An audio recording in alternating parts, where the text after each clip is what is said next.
magpapakilala lang po ulit ako. Ako po si Ara at kami po ang Civica Network. At ayun nga po, kagaya na nabanggit ni siya po si Aryan, kagaya po na nabanggit nila kanina, gumagawa po kami ng dokumentaryo na tatalakay sa karanasan po ng komunidad, partikular na dito po ng mga magsasaka sa Barrio Bisaya. Ayan. Tatay, pwede niyo po bang, pwede po ba kayo magpakilala at kung ano po ang kung ano po ang trabaho niyo ngayon dito sa Barrio Bisaya po? Ako pala si Julian Moroto Jr. Bilang magsasaka rito sa Barrio Bisaya. Matagal na akong nagsaka at sa umpisa kami talaga yung nagbuo ng samahan. Samahang sandigan magsasaka kung sasamag. Mahaba ang karanasan ko rito. Naranasan ko hirap. Hinahabol ako ng gwardiya dati sa sakahan namin. Binitipit ako na hindi lang kami palinisin ng may-ari ng lupa. Tapos pinipilit ko yon kasi wala naman akong ibang hanap buhay kundi pagsasaka lang. Pakiusap ko ng mga gwardiya, sabi ko sa kanila, guard, hindi na naman namin inaangkin yung lupa. Ang amin lang dito pagtatanim. Habang hindi gamitin yung lupa, kung sino mang may-ari niyan, makitanim mo. Hindi ako papigil kung sino man kayo kung ititigil yung aming pagtatanim ko, hindi ako magpapigil. Dahil yan lang yung kinabuhay ng aming pamilya. Kaya mahigpit, maraming karanasan, mahaba talaga. Nung umpisa, nung hindi pa namin nakilala yung PMP, na wala pang naghawak na sa amin. Tapos nung malaman namin na makakatulong sa amin yung TMP, yung Kilusang Magbubukin ng Pilipinas, lumapit kami kay Rafael Mariano. Kilala po ninyo.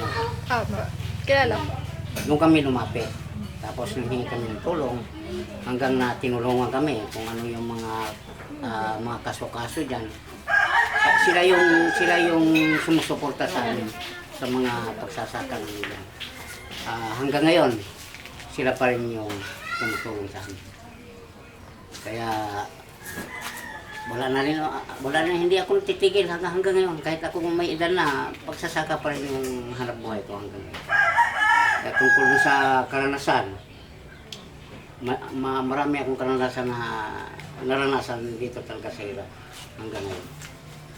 Pero maganda nga ngayon, medyo lumuwag sila na hindi na katulad ng una na mahigpit.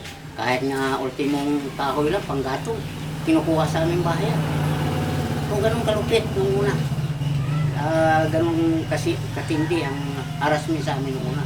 Binubunot yung aming mga tanim, mais, palay, mga punong putas, saging, ganun, pinatabas nila yan. Pero hindi kami tumitigil dahil yun lang yung pinaglaban namin na sana nga panawagan namin sa gobyerno na sana ibahagi na lang itong lupa na ito kasi katiwangwang naman. Nasa 300 hectares yung sinasaka namin. Hanggang ngayon, hindi kami binagyan kung saan dapat bibigay sa amin yung award na yung pangako ng gobyerno na bibigyan yung mga magsasaka ng sariling taniman. Pero hanggang ngayon panawagan namin wala pa rin wala pa rin binibigay para sa amin. Kaya yung pa rin tuloy-tuloy pa rin yung panawagan namin na sana magkaroon kami ng sariling sakahan. Hindi kami kung saan-saan. Dapat ito na nga sana kasi ito yung pinaglaban namin Dapat ito na yung ibigay kasi alam namin dyan, kinamkam lang ni Araneta yan. Wala silang titulo na kaya sana ito na lang i-award sa amin ng gobyerno. Yun yung panawagan namin. Yun lang ang masasabi ko sa inyo. Sa hirap, talagang matindi yung naranasan ng hirap ito. Pero tayo maitanong ko lang din po, gano'n na po ba kayo katagal nagsasaka dito? Mga ilang taon na po? Nasa mga 40. Kasi, nasa 1985 ako nagsimula na magsaka rito. Ay ngayon, 2025 na. Kaya nasa 40 years na. Kaya dito na nga yung naglalakihan yung mga anak ko. Dito na yung iba inanak. Kaya mga 40 years talaga. Mula po ba tayo nung nagsimula kayong magsaka rito, nakakaranas na po ba kayo ng mga pagbabanta? Mula po talaga na una. Oo, totoo yan. May pagbabanta pero hindi ako natakot. Ay, binantaan ako eh. Sabi nga sa akin eh, ikaw, Amuruto, napakatigas ng ulo mo. Pinagbawalan kita na hindi ka na magtanim dyan sa pwesto mo na yan. Pero tuloy-tuloy pa rin yung pagtatanim mo. Tinutukan na nga ako ng baril dati.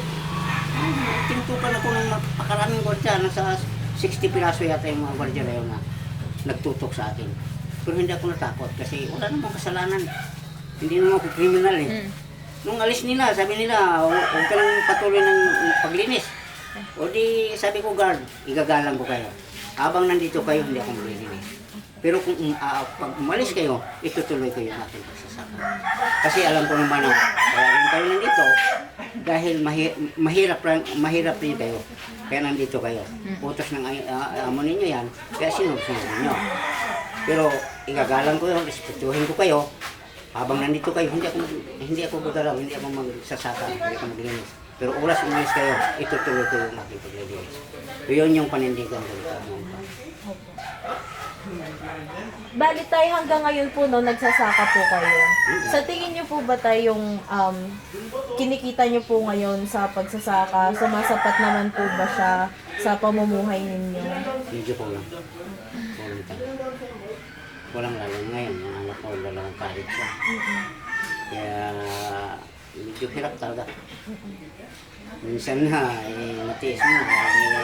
Minsan nga, mag-ulam nga rin ng asin. Pero gusto mo lang ang pangarap mo sa anak mo, matapos dahil baka sila yung makahango, mas kahirapan namin. Yun yung pangarap ko na lang. Baka sila magbigay sa amin ng medyo maginhawang buhay. Kasi sa pagsasaka talaga, sa totoo lang, medyo kapos. Medyo kapos. Mahal ng mga fertilizer, mga napakamahal. Kaya halos ko rin. Pwede niyo po bang ikwento kung paano yung parang sistema niyo sa paano kayo kumikita? Ano yung saan niyo binabagsak yung mga gulay, paninda? Sari-sari yung mga tanim namin dyan. Minsan tanim namin yung talong, mais o sita, basta mga gulay. Tapos yun yung may humahango naman dito eh. May bumibili dito sa amin. Pinibili nila dito. Nahango nila. Hindi na kami magluluwas. Mayroon ng tagakuha dito ng aming mga gulay. Tungkol sa mga ano na yan, yung walang ibang pagkita, kulang. Pag-gulay-gulay lang. Lalo na kung tig-init. Diba? Napakahirap. Wala kami tubigan. Diba kung mayroon kang tubigan ng mga gulay, doon mo kinukuha lahat. Medyo kulang talaga pag yun lang ang hanap buhay. Kumpara po, di ba, matagal na naranasan niyo po yung parang time na sobrang higpit pa po ng pagbabanta sa inyo. Sa ngayon po ba, kung ikukumpara siya ngayong panahon, ano po yung parang recent o ngayong nangyayari? Nakakaramdam pa rin po ba or nakakaranas pa rin kayo ng pagbabanta? Sa ngayon wala na. Wala naman. Medyo luwag na sila. Ano? Medyo maluwag na yung mga gwardiya ngayon, hindi katulad nung una. Medyo ginigipit kami talaga. Ngayon medyo okay na sila. Malaya na kami magtanim dyan. Hindi na kami sinisita, hindi katulad nun. Yung mga kubo namin dyan, sinisilab dati. Ngayon, okay na kami magkubo dyan sa loob. Wala nang problema. Pero may ano po ba, parang may pagkakataon na parang may narinig kayo or parang may nahagip lang kayo na balita na yung mga lupa parang ready na para i-convert sa ibang parang gagawing patag, di na gagawing Infrastruktura, tanaman, mga building, ganyan. mga ganun po. Ito talaga yung target nila. Target nila. Target talaga ito nila. Kasi ang pumasok nito ngayon Ayala Corporation. Kaya medyo sa tingin namin medyo mahirap. Mahirap na yun. Mahirap. Kasi ewan ko lang. Kasi ang kalaban namin napakabigat. Ay corporation yan. Ayala, Aranita, Uyat. si nitong kalimutan ko isang land grabber na si Ganesa. Vilya. hindi Villar po? Kawangko. Hindi, Araneta. hindi. Villar. may lupa ito dito dating nagiging caretaker ako noon si ano eh limutan mo na itong Talaga po ba? O parang taga dito din po. kasama ito pati si Wilfredo Sumulong Torres. Sumulong. Narinig ko yung sumulong sa Antipolo. Siya yung sumasaklaw din dito. Ang dayo, At saka si ano pala, si Garcia. Garcia. Yan, si Garcia. Yun nagiging kausap ko mismo si Garcia nung time. Mismo nga pumupunta dito sa atin. Kamusta naman po yung ano? Gregorio Garcia. Garcia. Ang pangalan. Basta Garcia eh. Kamusta naman po yung, di ba nag-caregiver po, ay nag-caretaker kayo ng lupa. Kamusta naman yung sahod nila sa inyo? Okay naman. Wala ko sahod. Walang sahod? Wala. Ginawala ko nilang Caretaker. Pero hindi po kayo sinasahod. wala ko sahod. Minsan, binibigyan ako, pero hindi sahod. Ano po mga binibigyan? Minsan cash, pero hindi ganun buwanan. Hindi. Walang ganun. Wala.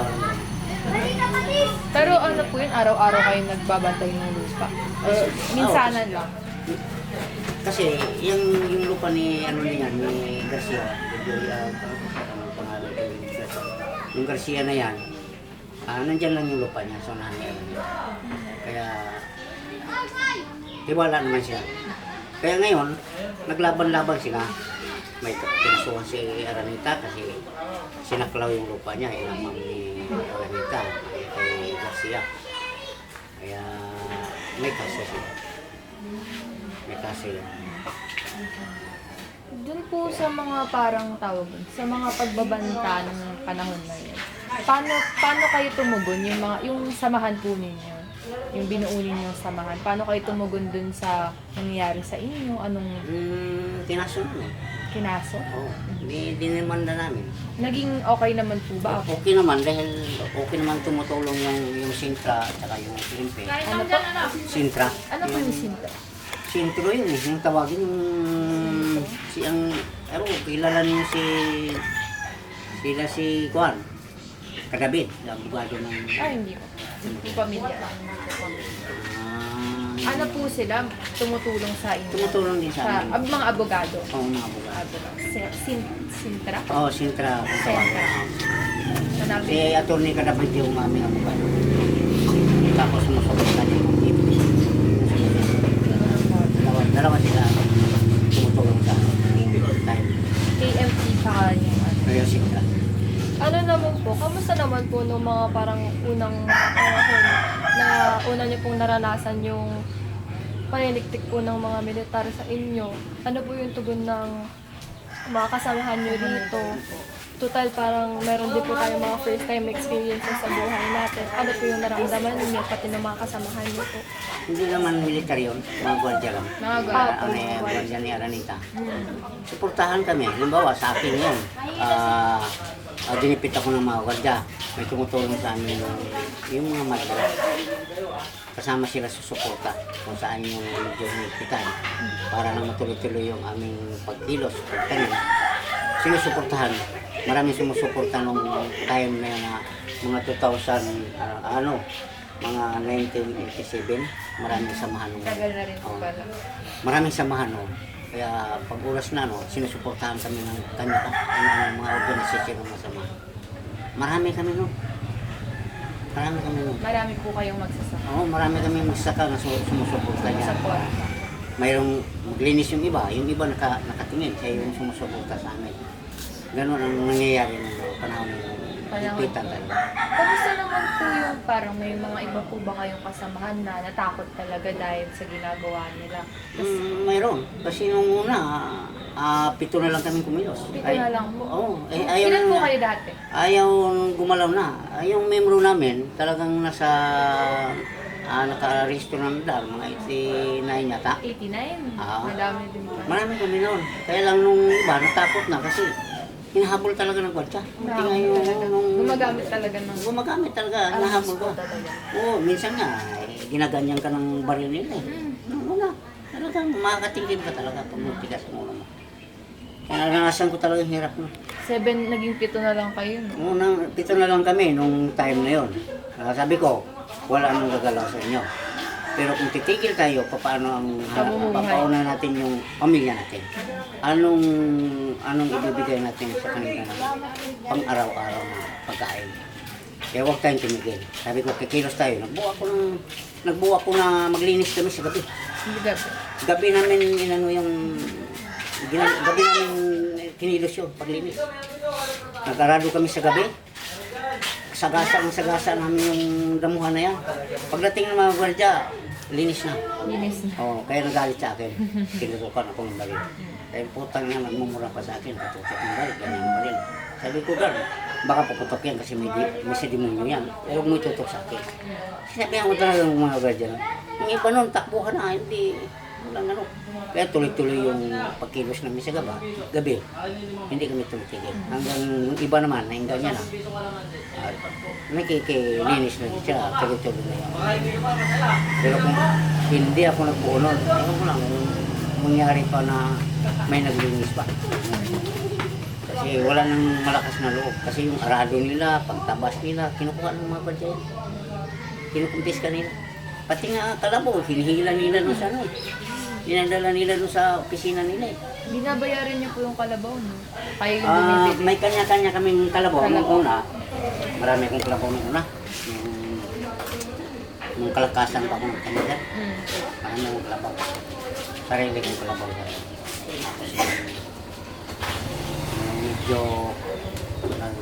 Medyo naghihina yung ano ko dyan. May dinta ko yung ibang kalabaw kasi minsan dumating sa atin yung karamdaman. Kaya wala tayong makukuha ng pasto. Kaya naibintay yung kalabaw dahil sa kaya gano'n. Mahirap mo sa sasak. May naipundar ka na. So, tulong trabaho mo. Magkaroon ka ng karamdaman eh. Ulan, init. Naranasan mo sa pagtanim. Doble ang pamit. Kaya ano eh, parang na-overfatigue ka na. Mo. Kaya gano'n ang nangyayari po ng ano talaga. Ay, mahirap ang magsasaka. Tama yun sa inyo, mag-aral kayo. Kasi ang magsasaka, hanggang na dito lang. Walang, hindi umaangat ang buhay. Ganito lang, habang siguro kukunin na ng Lord, ganito pa rin kami. Walang pag-undal. Kaya tama yun sa inyo, mag-aral kayo. Tapos kayo pag-aral. Tay, maitanong ko na lang din po dahil nakwento nyo naman na po sa amin kung paano nyo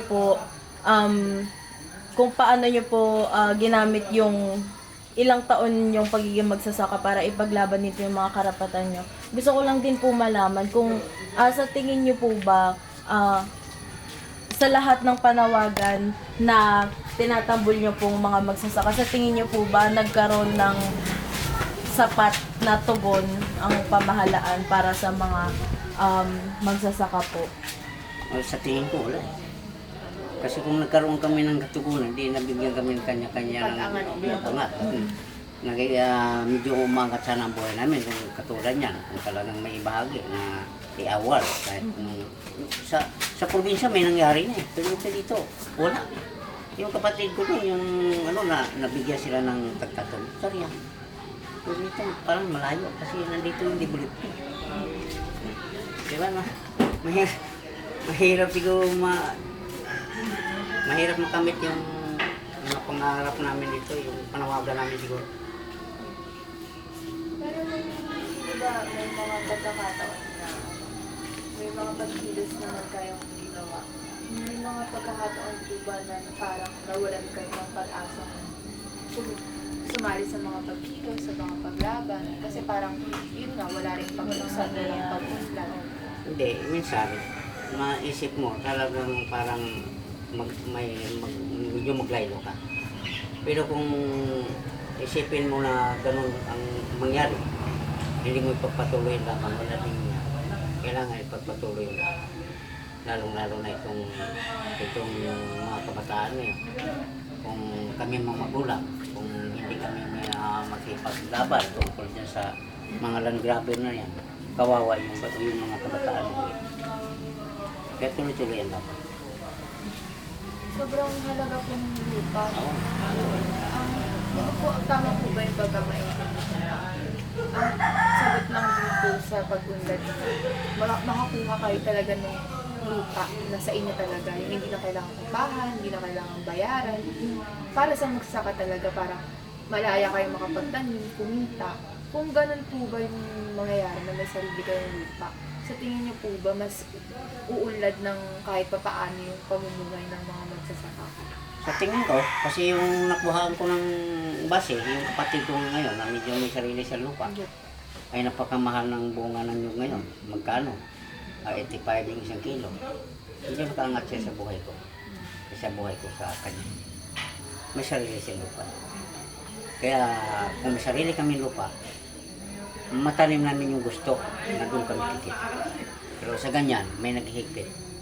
Bawal ka magtanim dyan ng mga puno. Pwede saging. Pero mga nyug o puno, mga bawal. Bakit ba? Iyon ang utos doon ng mayari. Bakit magtanim na ba? Bawal. Pero kung ibigay sa amin yan, kahit anong Kaya itanim po, namin, mahal. kung saan kami kikita. Mas marami kayong matatanim, mas maraming kikitaan. Oo, totoo yan. Maraming kung talagang mabigyan kami ng kanya-kanyang sariling lupa, hindi kami maghirap ng ganito. Bukod po sa lupa, may mga gusto pa po ba kayong parang i-improve or mga hiling na parang gusto nyo, matagal nyo nung parang panawagan na maibigay sa inyo kahit papaano mga benepisyo, mga tulong? Hindi, ang hangad lang naman talaga namin, katulad sa aming magsasaka talaga, unahin talaga lupa. Lupa talaga. Lupa talaga. Kasi yung benepisyo, minsanan lang yun, hindi sapat yung mga benepisyo binibigay ng gobyerno. Hindi naman buwan-buwan kabigyan eh. Kaya hindi sapat yun. Ang lupa talaga ang pinaka-importante sa buhay. Kasi kung wala tayong lupa, walang magsasaka, anong kakainin natin? Di ba? Kaya importante talaga yung lupa, ang panawagan ng lupa talaga. May mga pagkakataon po kasi sa ibang lugar, yung sarili nilang pananim, parang hindi rin nila kayang bilhin kasi mahal din yung patong or mahal na binibili. Naranasan niyo po ba yung gano'n? Na kayo yung nagtatanim pero yung mga tinatanim niyo o yung mga binibili natin, hindi rin natin masyadong nabibili kasi mahal. Kasi kulang tayo sa budget. Kaya yung binibenta nila mahal, parang hindi natin kaya. Kasi wala tayong sapat na mapagkunan ng yung hanap buhay. Kaya yung gusto mo, minsan hindi mo kayang bilhin. Pero kung mayroon kang sapat na katulad ng panawagan namin ng lupa, baka sakali, mabili namin yun. Umandad man ng magkaroon ng... Kasi yung sa kapatid mo yun, isipin mo, tuwing 2 buwan, kumikita siya ng 50,000. 50,000 na 2 buwan, singit lang yun. Sapat, kaya niyang bilhin kung ano gusto niya bilhin. Yung katulad sa amin, walang sarili na pa. Kulang. Hindi sapat. Pwede po bang ulit? Gano'n po ulit kahirap di ba may mga anak po kayo? Ilan po yung mga anak mo? Ano? Sa buong po ninyo, pagkatrabaho, pagsasaka po yung pangunahin, or may mga iba pa po kayong dinasap na trabaho, maliban sa pagsasaka? Pag oras kasing tig-init, ano na yun, nung panahon, kasi may tig-init, kaya wala kami tubig. Nakapasok rin ako ng contraction. Construction. Pasok ang sideline contraction pag oras na nung kalakasan mag-aaral yung mga bata nung maliit. Naranasan ko lahat. Pagsaka, contraction. Kaya mahirap talaga. Mahirap yung hindi magtapos mga ganitong Pero tayo, tanong ko na rin po, bukod po sa, ayun nga po, matagal na pong panawagan ng mga magsasaka na mabigyan ng sariling lupang sinasaka at mga iba pang panawagan pagdating sa agrikultura. Sa tingin niyo po ba naging malaking epekto rin po sa inyo kung bakit, ayun nga po, nasabi niyo po na sa tingin niyo parang walang pag-unlad, walang nagiging maayos na tugon ng pamahalaan. Sa tingin niyo po ba, isa rin sa mga malalaking dahilan doon ay yung sistema po ng pagbili po ng mga ani ninyo? Paano po ba binibili sa inyo yung mga ani ninyo? Binabarat po ba kayo? Ganun. At totoo talaga yan. Ang kuha sa amin, medyo mura talaga. Mura kaya lalong hindi sapat ang kita namin.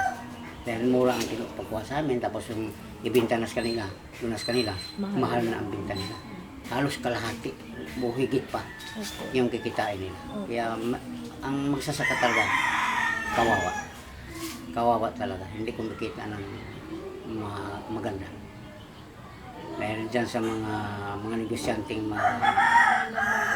mapaglamang. Ganyan. Lalong-lalo na itong Araneta na ito, napaka 3,600 hectares. Kinamgam. Pero di ba po, Abot yan, Montalban. Montalban, buong Rizal or Halanga? Kanya yan, nandun nga yung mga gwardiya niya, alam ko yung ano niya. Sa pagkamkam po ng lupa kasi may mga illegal din na ginagawa, parang nagmimina. So yung lupa, humihina, nawawalan ng sustansya. Kaya doble-doble yung balik sa mga nakatira dito. Kumbaga kung magkaroon man ng kalamidad, mas grabe yung, mas malala yung nararanasan. Sa inyo, ganun din po ba yung pagtingin niyo kung sakali na hindi lang sa pamumuhay, pati rin sa kalamidad sa lugar ninyo, mas doble yung balik? Pero wala man akong natandaan na may mina. Wala naman. Wala. Ang ginagawa nila dyan sa mga magsasaka o yung mga maliliit na, lalong-lalo na yung mga lupang kita nilang walang matitulo. Nilalagyan nila agad ng mga gwardiya. Yan ang posisyonan ng mga gwardiya, kanila na. May kaya man nilang pagtituluhan o posisyonan kasi may mga pera sila. Kaya lumalawak yung lupa nila. Puro lang kamkam. Hindi pinapaalam sa mga nakatira dito na sa kanila na yung lupa, tatayuan na ng ganyan. Parang gugulatin na lang. Oo, parang gano'n na lang. Pupirsahin ka na lang.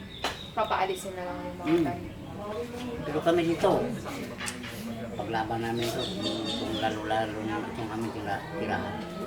Kasi dito na kami tumanda, yung dumating ko dito, binata pa. Wala pa ang asawa. Kaya ipaglaban namin. Pwede pong last na po ay baka may tatanong po. Pero ano pong klaseng suporta or tulong yung binigay sa inyo yung KMD, ibang mga tumulong? Kaya may problema kami, pumunta kami sa opisina. Ito yung mga problema namin. I-report namin yung problema namin dito. Kaya kung halimbawa ang harassment, sagutin ang abogado. Mga abogado. Kahit pupunta yung abogado, sila yung kakausap. Sila yung maharap sa hearing. Ganun yung suporta nila. Minsan bumababa din dito sila nung kalkasan pa nung magsaka lagi. Si Kapay. Sino po? Si Kapay. Si Marian. Paing ang daw ng Kapay. Kapay. Lagi siyang bumababa dito. Hanggang ngayon po. Hindi madalang. Madala. Wala na siyang madalang. Si Kadaning. Madala. Tumakbo po siya ng Tumakbo siya senador, hindi naman pinawan. Sayang. Ayun po, hindi pong tanong. Sa tingin niyo po ba talaga na isang malaking suporta sa inyo, isang malaking bagay na natutulungan po kayo ng mga samahan, na nakagawa po tayo ng samahan natin sa mga pangyayari po sa atin ngayon na kailangan tugunan yung mga komunidad. Sa tingin niyo po ba isang malaking suporta sa samahan ng mga magsasaka na sumali sa mga organisasyon, makiugnay sa mga organisasyon ganyan? Oo, dapat yan. Kasi kung walang organisasyon tayong dapitan, katulad ng PNP na yan, at hindi tayo mga samahan, walang pwesa. Kailangan talaga tayo, makatak tayo ng pagpasok o mag-organisa para danami yung pagkitibak. Ganun talaga. Last na lang po siguro. Ano po siguro yung panawagan niyo sa kahit sa kanino, kabataan? Ayan, sa kabataan po, sa gobyerno, sa kapwa magsasaka, ayan. Hindi ang panawagan ko sa kabataan, lalong-lalo na sa inyo, na sana kung magtapos kayo, matingnan mo lang kaninyo, tapos yung katapos kayo, lalo na lang kayo ulit. Ito, makatulong kayo sa amin. Yan yung panawagan namin. Sana magtapos kayo. At tulungan ninyo kami magsasaka ng mga mahirap. Yun lang yung panawagan ko. Lalo na sa organisasyon, sa PNP, o itong Sintra. Yun yung panawagan namin. Kailangan talaga mag-aaral o tumulong. Yun yung pag-asa namin. Kasi sa gobyerno, nandyan yung lahat na kita mo ngayon, itong corruption ng mga congressman, di ba, nabalitahan niyo. Di ba? Sila-sila lang. Sila lang din halos nagnanakawan, nagkumukuha. Sila-sila. Kaya kabawa tayo talaga pag walang lumalaban. Walang mga katulad sa inyo, walang organisyadong pakikibaka. Wala. Tuloy-tuloy yung nila. Last na po tayo. Curious lang po. Paano traditional pa rin po ba kayo magtanim? Paano po yung mga gamit nyo? Binibigyan po ba kayo ng suporta sa gamit, sa mga binhi? O kayo pa rin po yung bumibili ng mga gamit, tanim? Minsan lang kasi magbigay yung tawag nitong sa agriculture, sa agri. Bihira lang magbigay sa amin ng pinhi. Pangunahan talaga karamihan kami ang bumibili. Ayun. Magkano naman po? Mahal po ba masyado? Mahal yung katulad lalo na yun, sa sitaw na pangamahal. O kaya mais, magkano isang kilo ng mais ngayon, nasa 1 po yata, yung sitaw, yung sitaw, 1,800. Paano niyo po nabibenta yung mga ng ganung presyo? Kung medyo magmahal ang, halimbawa, magmahal ang mais, yung tanim ng mais, kung magmahal ang kilo, medyo kumikita ka. Tulad din ng sitaw, pero pagdating ng bagsakan, lugi ang sasakatan. Lugi sa pagod, sa mga binhi na binibili mo, fertilizer o lahat. Wala ka na halos, wala ka na 50 pesos yung 50 pesos yung araw mo. Kinikwenta ko yan. Kaya, hindi talaga tama, hindi talaga sapat. Kasi yung oras din ng pagtatanim, halos abutin kayo ng ilang oras. Hapon yung... Tapos yung gamit niyo pa, hindi rin ganun ka-advance. Hindi. Parang mahirap talaga. Ako matagal na akong saka. Talagang pinakamataas ng kita ng saka, 50 pesos lang. 50 pesos. Totoo yan. Kung sumahin lahat. Sa lahat ng ani, sa lahat ng gastos, 50. Kaltasin na lahat yan.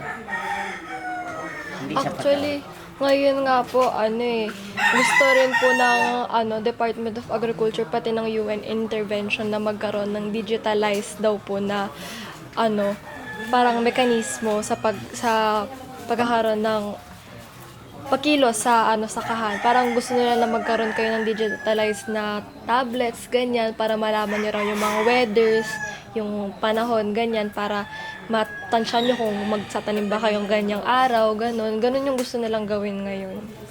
Kailan pa? Kailan pa tayo?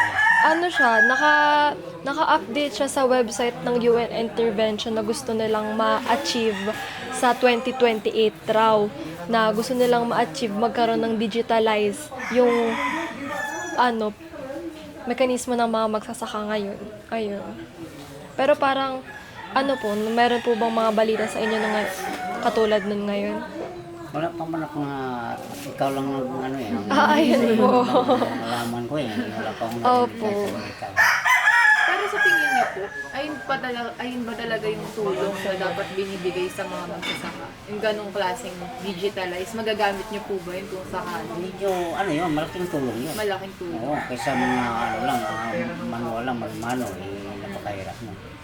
Kaya kung medyo ano talaga, high-tech yung gamit na gamitin mo, nakakatulong naman. Ayun po. Lalo-lalo na kung may palayan ka. Pagka, Ano eh po? dito kasi hindi obra yung palay, matanim gulay. Gulay lang po. Gulay lang, mais ka na. Project po nila yun mula 2015 na gusto nilang ma-achieve hanggang 2028. Ayun. Baka sa ano yan, sa mga palayan lang na tubig. Baka. Baka doon na Ah. binigay nila. Iba-iba rin kasi yung sistema sa bawat ano. Pero sa tingin niyo, mas mahirap po ba yung pagtatanim ng gulay kaysa sa pagtatanim ng palay? Parang sa tingin ko, parehas lang. Pares. Kasi pag makatanim ka na ng palay, pag tapos ng pagbungkal mo, pagkalinis, tanim ka na ng palay. Tapos pagkatapos mo, medyo makapahinga ka pa. Medyo masilan pa nga yung gulay kasi walang tigil yun eh. Walang tigil yung gulay. Kailangan alagaan talaga kasi kapag bulok, hindi mabibenta. Sayang Oo, kita. kung hindi mo isplihan, wala. Hindi mo May ka mga kikita. peste pala na kumakain. Kailangan talaga may pang-isplih. Pag kunwari po, binagyo ng sobrang lakas, tapos nasira yung mga taniman niyo, mga gulay, may nakukuha kayong tulong mula sa parang gobyerno niyo dito, LGU? Mayroon na, kailan sapat ba yung palima-limang kilo bigas? Hindi sapat yun. Eh, sa tagal na bago kami, magtanim kami ulit. Ilang buwan na naman bago kami magtanim. Tapos nabibigay lang, minsan lang yung magbigay na yung kilo bigas, kung ilan lang yung sardinas na pagbibigay. Kulang. Kaya minsan, pababa ka ng nila, maghanap ka ng trabaho. Mangyari ng ganun. Pero hindi niyo pa po yung nagagawa. Wala pa naman bagyo dito na nasa ganun. Matagal na po dito. As in yung sobrang lakas. Pero may pagkakataon po na lumuluwas kayo. Ay, alam niyo yung bagsakan? Bagsakan farmers. Oo, dati kasi, nung nagtanim pa ako, mga bataan pa ako, kami ni Mrs. ang nagbaba na sa amin mga gulay. Kami mismo. Kayo rin po Kaya, yung kaya medyo kumikita kami pag sarili kami. sarili niya. Ngayon, medyo, ano na, medyo may edad na ako. Hindi na. Binibigay ko na sa mga anak. Oo. Pero hanggang ngayon po tatay, ano pa rin, na tawag dito, natutulungan pa rin po kayo nung bagsakan. Ano, sila na nga yung kumukuha sa amin, yung halimbawa, taga rito din sa amin, yung parang papatubo lang yun, nagpapatubo lang din sila, nagpapatong lang din Sila na po. Sila na yung magbibinta doon, kinukuha sa amin dito. Kaya medyo ano, pero kung ikaw mismo nagbaba, medyo kumikita ka. Ay, may kumikita ka. Oo, kumikita. Pero kayo po yung, parang kayo bagsak ng rice. Like yung, kayo magbabayad sa biyahe kapag kayo yung nagluluwas. Oo, siyempre. Kasi may ano dito may sarili silang, may sasakyan talaga. Siya yung tagaluwas ng mga kalakalat dito. Kaya magbabayad ka. Depende sa balot. Kanya, balot-balot kasi yung binabayaran doon eh. Ay magkano yata isang balot na parang 50 o 70 yata isang balot. Ang bayad, singil nung transport. Yun lang naman. Medyo maraming tanong pero yung mga sagot naman po ninyo, malaking tulong siya sa naratibo na gusto namin ipakita. Apo. Kasi- Ang daming estudyante ko noon. Nung ano na yung time na. Maganda rin po siguro na natuwa lang din ako na bumuo kayo ng samahan. Ayun, yung Tapos sasamahan. kayo yung parang tumayo sa mga kasama ninyong magsasaka. Kasi para sa akin hindi rin biro yung takot na nararamdaman din nila ng mga oras na yun. Kasi may pamilya din sila. Tapos doble-doble kasi yung titigil, mawawalan ng anak buhay. Kung papapatuloy, delikado rin yung buhay nila. Kung mabubuhay pa ba o Parang sugal. Parang sugal. Sugal. Nakataya yung buhay namin doon. Dahil sana po. nakataya yung buhay ng mga magsasama sa lupa. Yun lang po. Ayun po. Maraming salamat po. Sobrang sorry po kasi dapat nag-enjoy na po kayo man. Kaya kilala naman hindi. Nagpa-party. Hindi naman ako nag-iinom talaga isang tagay lang. Pangpadbuhay dugo lang ba? Apo. Parang ganun lang. Hindi ako nag-iinom. Birthday na birthday. Wala akong bisyo na ano wala. Hindi naman sobrang inuman talaga. Isang tagay nga lang last